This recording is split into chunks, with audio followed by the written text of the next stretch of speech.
AT, thank you for agreeing to talk to us today. Last week, the former Prime Minister of Japan was assassinated, and and this is no exaggeration, sent shockwaves around the world, and I think as well through the protective detail security community as well. Can you tell me your initial thoughts when you heard about this and your thoughts about what took place? Yeah, much like the rest of the world, I was shocked to see that that sort of thing had happened, and particularly that it happened in Japan, which is a country that has very tight regulations and laws regarding firearms and ammunition. So that was quite surprising. Not so much, though, after we saw the improvised weapon that the assassin used. So obviously, it was one of these either ghost guns or do-it-yourself type weapons that he had obviously built himself and used. And then I believe the subsequent search showed that he had more of that type thing at his residence, whether it was a bomb making ability or bomb making equipment or other weapons. So it was a shock. The other thing that I would say that was quite interesting as you see the video. Not trying to be critical of the Japanese and their security apparatus, but it did not look anything like you would normally see a protective movement or an advance of the United States Secret Service. There didn't seem to be a lot of planning associated with it. It almost looked like he was just on a street corner standing on a little platform. So I'm not quite sure, even though I know some of the reports said that he had the highest level of security. I'm not quite sure, what that means for a former prime minister versus the sitting, and exactly what went into their security plan there. But it did not look like a normal Secret Service advance would look for a protectee at that level. When I looked at the video, as you said, it looked as though he was on a street corner because there were buses, cars moving behind him. And I kind of wonder if anybody was actually watching his back because, if you look at the video, you see him, there's an explosion or thundering sounds like an explosion. You see some blue smoke. You see him turn around and look over his left shoulder. Then there is another one of those explosions or blast, and you see basically bullets penetrating his chest and neck, and he falls to the ground. But then you see the agents run back to tackle somebody who is standing behind him. And I'm just wondering, as you said, not to be critical of them, what they were actually doing, what they were thinking or planning. Yeah, and again, the Secret Service from time to time will do what we call OTRs or off the record movements with protectees, to include the president from time to time. But usually those are held in very, tight circumstances as far as the announcement or sort of forecasting what you're going to do. So occasionally that will happen, but then once the protectee has arrived, those sort of circles of protection go into place, and everyone coming up after the fact is going to be screened extensively. And again, this is only in sort of an off the record type movement, which doesn't occur very much, but occasionally does.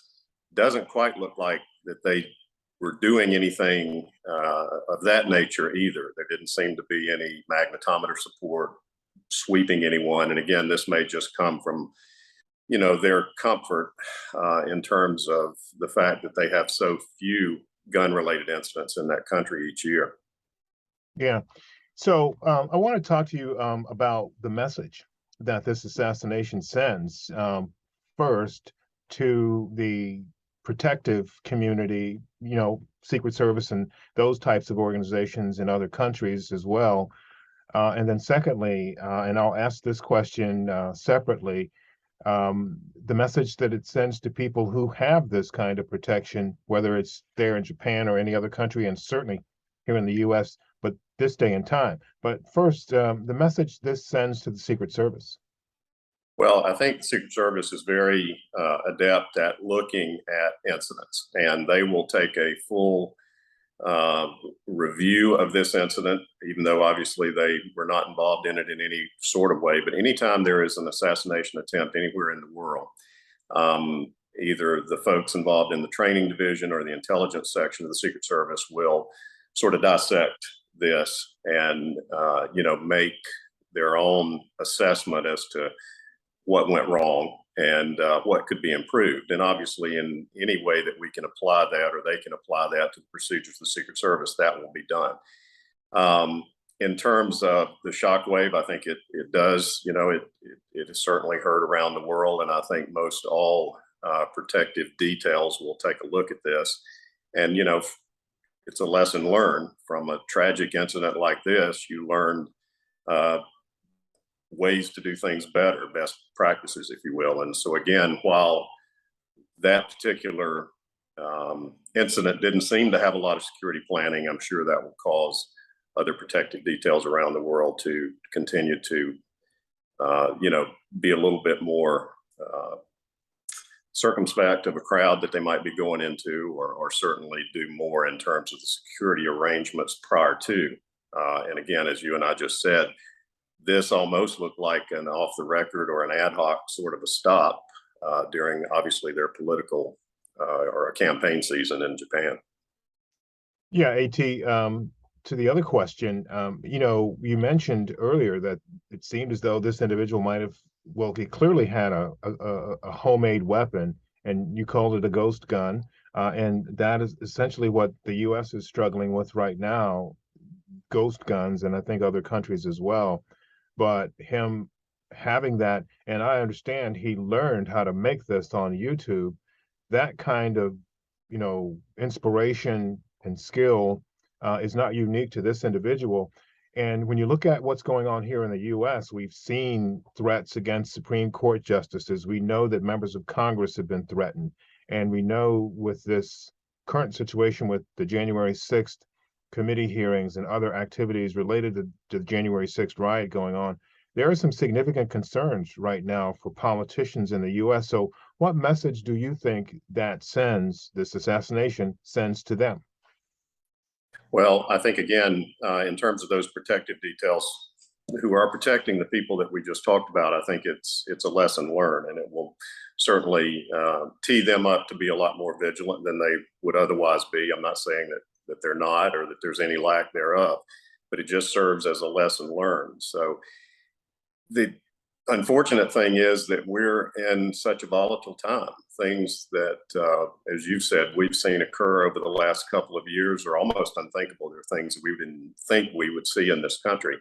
And I think that there's very strong opinions on both sides of the political spectrum. And unfortunately, whether it's through their own individual beliefs or passions, people seem to carry out these sorts of aggressive incidents, based on their feeling or based on what they believe. And I think there was some speculation, again, going back to Japan, that this assassin was dissatisfied with the former prime minister because of some association that he had to a certain organization. So it's volatile. I think in terms of the protective details, they just have to be ever vigilant, more so than ever, always being careful of their surroundings, where they're going to go. And from time to time, you do have to tell a protectee that, hey, it's just not safe to go in that particular environment. That's a hard thing to do, because when we go back to what you just said, it was the political season coming up, or the campaign season coming up. It's a hard thing to do because the politicians want to be, in the public arena and see people and shake hands, and the Secret Service is trying to prevent that. And not just the Secret Service, most any protective detail had rather isolate the protectee, but that's just not possible.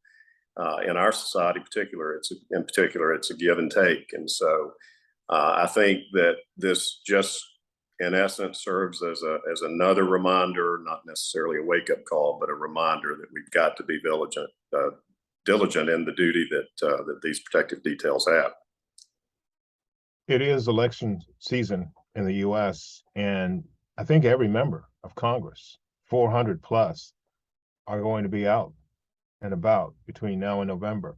But if you add on top of that all of the state and local um, campaigns that are going on, people running for county councils, city councils, mayors, comptrollers, attorney generals in states all over the country, or at least in a large part of the country where elections take place this year, there are an awful lot of opportunities for people who might be interested in engaging in some kind of attack on these folks.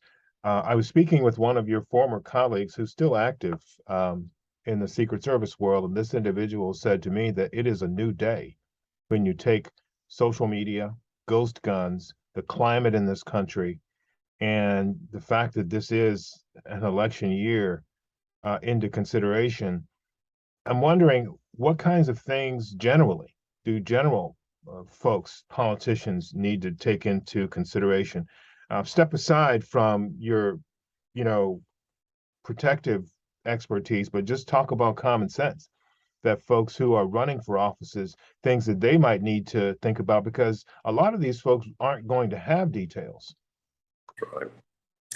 Yeah, it is a new day, and I agree with that because of what we talked about just a moment ago. You know, the sort of the volatile atmosphere that's out there, and how passionate people are or become. And you're right. There's many candidates that run for office that have no sort of security, if you will.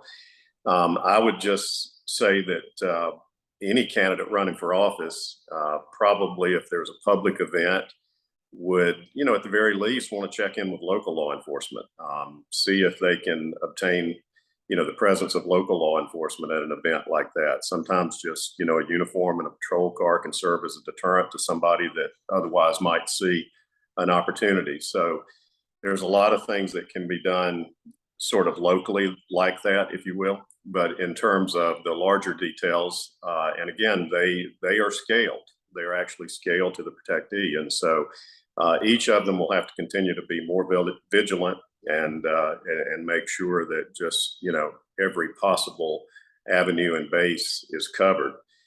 In terms of the availability, I know we spoke a minute ago about ghost guns, and I think the assassin in Japan used a weapon that we don't normally think about as a ghost gun. Normally, a ghost gun is something that you can receive through the mail, about 80% of the parts, and, you know, it's not traceable. The majority, it looks like, of the tools or the things that this fellow used to put this gun together, you could get at a hardware store, and it was more like an old muscle loader or that sort of a, you know, a black powder gun is almost what this looked like, more primitive than what we would normally think of as a ghost gun. Well, you know, people in general in this country have an awful lot to think about right now. And, you know, Secret Service agents, people who work on protected details, you know, they have families too. And, you know, oftentimes we forget about, you know, what goes through their heads, you know, on a day-to-day basis, you know, the kinds of things that they have to deal with on a day-to-day basis. So if you would, for just a few moments, if you would put your protective former Secret Service deputy director hat on again, because I know you do some consulting these days, or at least you have been. If you'd put that hat on again and just talk to us a little bit about the human side of working a protected detail in this day and time, and maybe what you would say to those folks that might ask you for some advice. Well, it's definitely a different day. There is no doubt about that. And, you know, with each event like this, as we said a minute ago, the Secret Service is very proactive about trying to improve. Obviously, if you go all the way back to the Kennedy assassination, there were a lot of changes made after that. After the attempt on President Reagan's life, a lot of changes made there. After 9/11, a lot of changes made in the Secret Service in the way that it does advanced work, because post 9/11, we got into a lot of other threats, to include Chem Bio and things that we'd just never dealt with before. On the personal side, it is a very strenuous job. And if you think about an agent who does a career in the Secret Service of 25 to 30 years, routinely only about 4 or 5 of those years will be spent on a permanent protective detail, where that is the job that they do day in and day out. And the reason for that is the toll that it takes on you, because it's not just the fact that you are traveling all the time or on the move with these protectees. It's shift work. You're working long 12, 14, even 20-hour days. You're working shift work in terms of rotating. You work afternoons, you work midnights, you work days. So all of that takes a personal toll on the agents that are assigned to close protection. Having said that, the training is outstanding that they receive. They know what they're going to get when they go into this. So most of them do go in with their eyes wide open, and they understand that it puts them in a difficult situation, both from a stress standpoint of doing the job, but also a stress standpoint on their family. But I don't want to sound uncaring, but it's what they signed up for. And the Secret Service, I think, has made as many accommodations as they can to make sure that people are not overworked in the capacity that I'm talking about, more than a certain period of time, and certainly more than a certain number of hours in a day. Couple more quick questions. One, is there anything, looking at where we are now, the January 6th committee is doing its work. A number of people on the committee have mentioned getting threats from people. And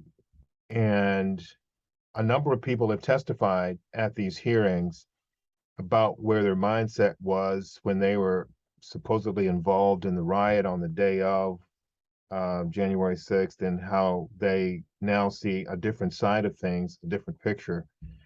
I'm wondering, is there a way for, I guess, speaking to you as a citizen, is there a way for us as a nation to get past that January 6th thing? Because people still seem to be hanging on to it.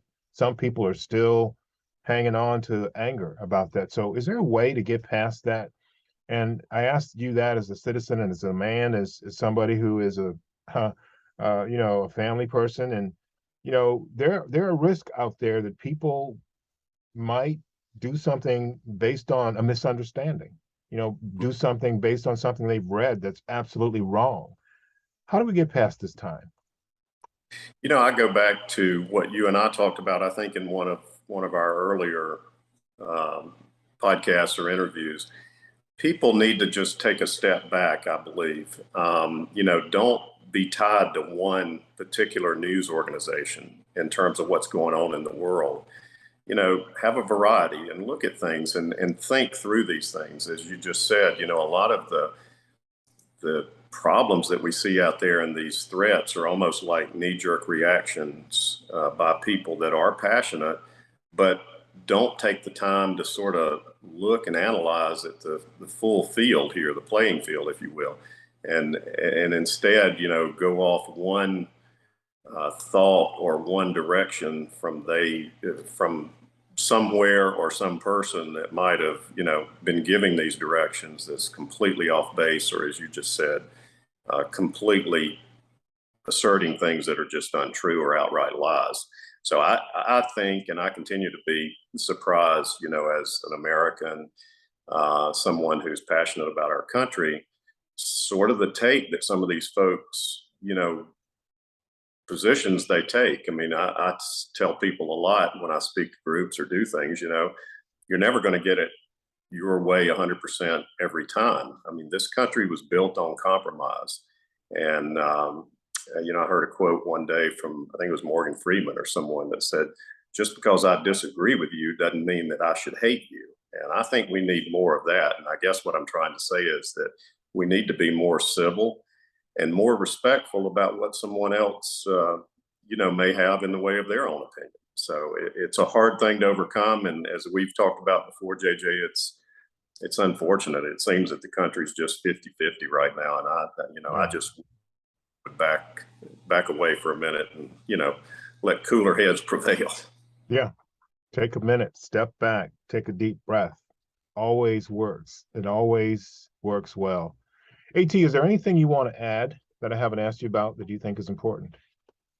No, I appreciate you giving me the opportunity to do this. As I said, I think the Secret Service, which is obviously the context of our interview here, they will take a hard look at this assassination in Japan. I think they will do everything possible to provide the best security for all of the protectees that they have. Also, going back to what you said a moment ago with regard to other security details, whether it's other cabinet officials or whether it's governors and folks at the state and local level, the Secret Service does a lot of training and interaction with those other details, whether it's, again, a governor's detail or maybe a cabinet secretary's detail from another department. Those folks, those agencies very often look to the Secret Service for guidance, and I think that's a positive, and I would encourage more of that from those local law enforcement agencies, because it not only helps to provide the information that the Secret Service has gleaned and learned over these years, but it also makes for smooth interaction when they're going to end up at a political rally or somewhere together where the governor is there with the president or one of the other protectees. So that's an important thing that maybe a lot of your viewers are not aware of, that the Secret Service does. I think that's important, and I think that's a positive, because it tries to mesh the mission together, if you will, and make sure that everyone providing that service is on the same page. A.T. Smith, former Deputy Director at the Secret Service. Thank you, sir, for your time and for your insight. Thank you, JJ.